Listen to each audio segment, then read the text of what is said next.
Hi, എല്ലാവർക്കും പുതിയൊരു വീഡിയോയിലേക്ക് സ്വാഗതം. എൻ്റെ ചാനൽ ആദ്യമായിട്ട് കാണണമെങ്കിൽ എൻ്റെ ചാനൽ സബ്സ്ക്രൈബ് ചെയ്യാനും വീഡിയോ ലൈക്ക് ചെയ്യാനും നിങ്ങളുടെ അഭിപ്രായങ്ങൾ കമൻറ്റ് ബോക്സിൽ പറയാനും മറക്കരുതേ.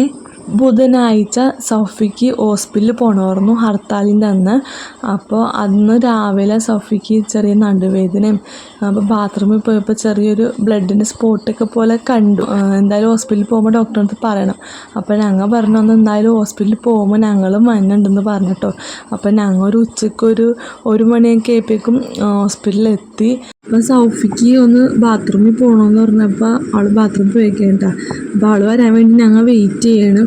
കുറച്ച് അവിടെ ഇരുന്ന് കഴിഞ്ഞപ്പോഴേക്കും അവൾ വന്ന് ഞങ്ങൾ നേരെ പോയത് കാഷ്വാലിറ്റിയിലേക്ക് കണ്ടോ. കാഷ്വാലിറ്റി പോയി കണ്ടിട്ട് എങ്ങനെയാണെന്ന് വെച്ച് കഴിഞ്ഞാൽ അവർ ലേബർ റൂമിലേക്ക് കൊണ്ടോട്ടെ എന്നും പറഞ്ഞു ഞങ്ങൾ കാഷ്വാലിറ്റിയിലേക്ക് പോയിട്ട് അവിടെ ചെന്നപ്പോൾ പറഞ്ഞ് കാഷ്വാലിറ്റിയിലേക്കുള്ള ചീട്ട് എടുക്കാൻ വേണ്ടി പറഞ്ഞു. അപ്പോൾ അത് എടുക്കണ്ട അവർ.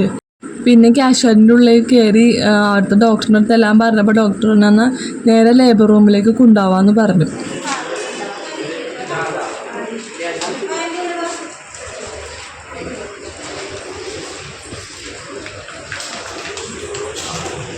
ഇതിൻ്റെ ഉള്ളിൽ തന്നെയാണ് വാർഡും ലേബർ റൂമും ഒക്കെ. അപ്പം 4 മണിയാവാണ്ട് ഇതിൻ്റെ ഉള്ളിലേക്ക് കയറ്റില്ല.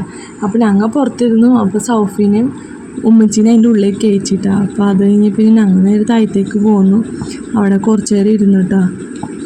അപ്പോൾ ഡോക്ടർ പറഞ്ഞ് എന്തായാലും അഡ്മിറ്റ് ആവണം, പിന്നെ നിങ്ങൾക്ക് പോകണമെന്നുണ്ടെങ്കിൽ നിങ്ങളുടെ റിസ്കിൽ എഴുതി വെച്ചിട്ട് പൊക്കോളാൻ പറഞ്ഞു.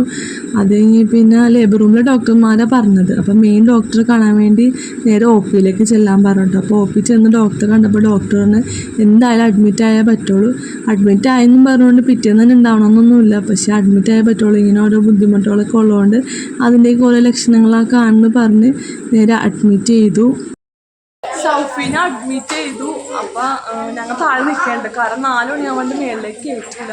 അപ്പോൾ 4 മണിയാവാൻ വേണ്ടി ഞങ്ങൾ വെയിറ്റ് ചെയ്യണം. പിന്നെ താഴെ കുറേ നേരം ഇരുന്ന് അങ്ങനെ 4 മണിയായപ്പോൾ മേളിലേക്ക് പോകാമെന്നും പറഞ്ഞുകൊണ്ട് ഞങ്ങൾ അതിൻ്റെ മേളിലേക്ക് പോയിട്ടു. അപ്പോൾ ഞങ്ങൾ അതിൻ്റെ ഉള്ളിലേക്ക് കയറ്റി. പിന്നെ കുറച്ച് നേരം അവിടെ ഇരുന്നു. 6 മണി വരെ ഞങ്ങൾക്ക് അതിൻ്റെ ഉള്ളിൽ ഇരിക്കാം. വീട്ടിൽ നിന്ന് പോന്നപ്പോൾ സാധനങ്ങളൊന്നും എടുത്തില്ലായിരുന്നു. അപ്പോൾ ഇക്കാവനെ വിളിച്ചിട്ട് പറഞ്ഞു സാധനങ്ങളായിട്ട് വരണമെന്ന് പറഞ്ഞു. ഈ റൂമിൻ്റെ നേരെ ഓപ്പോസിറ്റ് തന്നെയാണ് ലേബർ റൂമും. അത് കഴിഞ്ഞ് പിന്നെ ഇക്കാവയൊക്കെ വന്നേ പിന്നെ റിസാലിനെയും സനിയും ഉമ്മച്ചിയും കൂടി പോയി എല്ലാവരും കൂടി പോയി താഴ്ത്തു പോയി എല്ലാ സാധനങ്ങളൊക്കെ ആയിട്ട് ഇതേ മേളിലേക്ക് കയറി വന്നിട്ടാണ്. അപ്പോൾ അത് ഓരോ സ്ഥലത്തേക്ക് കൊണ്ടുപോയി എങ്ങനെ വെക്കണ്ടേന്നും പറഞ്ഞിട്ട് അതൊക്കെ ആയിട്ട് അവരവിടെ വെക്കാൻ വേണ്ടി പോവുകയാണ്. പിന്നെ ഞങ്ങളുടെ കുറച്ച് നേരം വർത്താനമൊക്കെ പറഞ്ഞിരുന്നു. പിന്നെ കറക്റ്റ് 6 മണിയായപ്പോൾ സെക്യൂരിറ്റി ഒക്കെ അകത്തേക്ക് കയറി വന്നിട്ട് എല്ലാവരും ഇറങ്ങിക്കോളാൻ പറഞ്ഞു. അങ്ങനെ ഞങ്ങൾ ഇനി അവിടെ നിന്നിട്ട് കാര്യമില്ലല്ലോ. അപ്പോൾ ഞങ്ങൾ നേരെ വീട്ടിലേക്ക് പോകാമെന്നും പറഞ്ഞ് ഞങ്ങൾ അവിടെ നിന്ന് ഇറങ്ങിയിട്ടാണ്. ഞങ്ങൾ പുറത്തേക്ക് ഇറങ്ങി വണ്ടീൻ്റെ അടുത്തേക്ക് പോയപ്പോഴേക്കും നല്ല മഴയായിരുന്നു കേട്ടോ. അഡ്മിറ്റ് ആയതിൻ്റെ അന്ന് രാത്രി അവൾക്ക് നല്ല നടുവേദനയും കാര്യങ്ങളായിട്ട് അവൾ ഉറങ്ങിയിട്ടില്ല.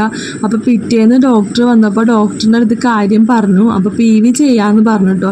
അങ്ങനെ PV ചെയ്തു അപ്പോൾ ഡോക്ടർ പറഞ്ഞു ഏകദേശമൊക്കെ ആയിട്ടുണ്ടെന്ന് പറഞ്ഞു. അത് കഴിഞ്ഞ് കുറേ നേരം കഴിയുമ്പോഴേക്കും വാട്ടർ ബ്രേക്കായി. അപ്പോൾ അവൾ നേരെ ലേബർ റൂമിലേക്ക് കയറ്റിയെന്നും പറഞ്ഞ് വിളിച്ച്. അപ്പോൾ ഞങ്ങൾ രാവിലെ ഞാൻ ഇക്കാക്ക വർക്കിന് പോയപ്പോൾ ഇക്കാക്ക കൂടെ ആക്കി തരാമെന്ന് പറഞ്ഞു. അതേ പിന്നെ കുറച്ച് കഴിയുമ്പോഴേക്കും ഉമ്മച്ചിയൊക്കെ വന്നിട്ടോ.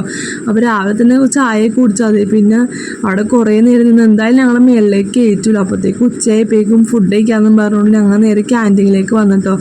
അങ്ങനെ വൈകുന്നേരം 4 മണിയായപ്പോൾ ഞങ്ങൾ അതിൻ്റെ ഉള്ളിലേക്ക് കയറ്റി.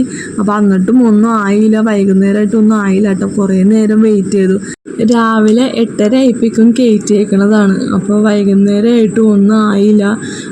ഡോക്ടർമാർ കുറേ നോക്കി നോർമലാവാൻ വേണ്ടി, പക്ഷേ പറ്റിയില്ല. നേരെ ഓപ്പറേഷൻ ചെയ്യണമെന്നും പറഞ്ഞുകൊണ്ട് ഓപ്പറേഷൻ ചെയ്യാൻ വേണ്ടി കയറ്റിട്ടോ. അങ്ങനെ പിള്ളേനെ കാണിച്ചു. ഞങ്ങൾ അതേ പിള്ളേനെ കണ്ടിട്ടോ. എന്നിട്ട് പിന്നെ നേരെ പിള്ളേനെ NICUലേക്ക് തന്നെ കൊണ്ടുപോയിട്ടോ. കുറച്ച് നേരം കഴിഞ്ഞപ്പോഴേക്കും അവളെ കിടന്ന വാർഡിൽ നിന്ന് അവിടെ വേറൊരു റൂമും കൂടി ഉണ്ട്, കുഞ്ഞ് വാർഡ് പോലെ, അങ്ങോട്ട് മാറ്റിയിട്ടാണ്. അവളെ കണ്ടു, അവൾ ഹാപ്പിയാണ്, കുഴപ്പമൊന്നുമില്ല. കുറേ 2 വേദനയും അനുഭവിക്കേണ്ട അവസ്ഥ വന്നു. പിന്നെ അതേ അങ്ങോട്ട് മാറ്റാൻ വേണ്ടി പിടിച്ച് കിടത്തണം. അപ്പോൾ ഇതേ ഇക്കായൊക്കെ പിടിച്ച് കിടത്താൻ വേണ്ടി പോയേക്കേട്ടോ. പിന്നെയും കുറച്ച് നേരം നിന്ന് 6 മണിയായപ്പോഴേക്കും ഞങ്ങളുടെ അടുത്തൊക്കെ പൊക്കോളാൻ പറഞ്ഞു. പിന്നെ ഞങ്ങൾ അവിടെ നിന്ന് നേരെ തിരിച്ച് വീട്ടിലേക്ക് പോന്നിട്ട് അവിടെ നിന്നിട്ടും പിന്നെ കാര്യമില്ല. അപ്പോൾ റിസാല അവിടെ ഉണ്ട്. റിസാല ഇന്ന് പോകില്ല, എന്തെങ്കിലും വാങ്ങിക്കാനൊക്കെ പറയുകയാണെങ്കിൽ പാടല്ലേ.